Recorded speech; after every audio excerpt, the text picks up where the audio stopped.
তো আমরা এখনো পর্যন্ত মুম্বাই রোড দিল্লি রোড দিয়ে তো আমরা এতগুলো রাইড করলাম। গাড়ির চেনটা গাড়ি ছিঁড়ে গেল, বুঝতে পারছো? লাখ গ্যারেজ ফ্যারেজ পাই তাহলে আমাদের ভাগ্য ভালো, অরেলস শেষ।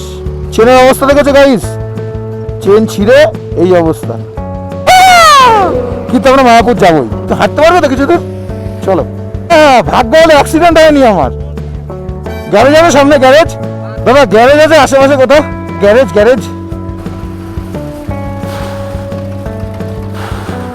তাই ভাবলাম এক কাপ চা খাবো, চেনটাই ছিঁড়ে গেল শালা। সবই তো বন্ধ, একটা গ্যারেজ এটা বন্ধ, এই একটা গ্যারেজ এটা বন্ধ।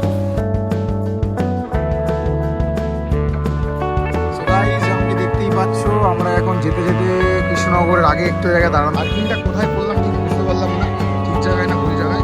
দুপুর 1:30টার সময় এসছি খাবারের এখানে এনকোয়ারি করতে। হ্যাঁ,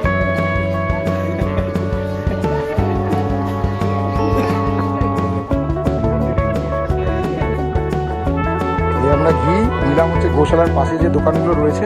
तो चलिए शुरू करते हैं।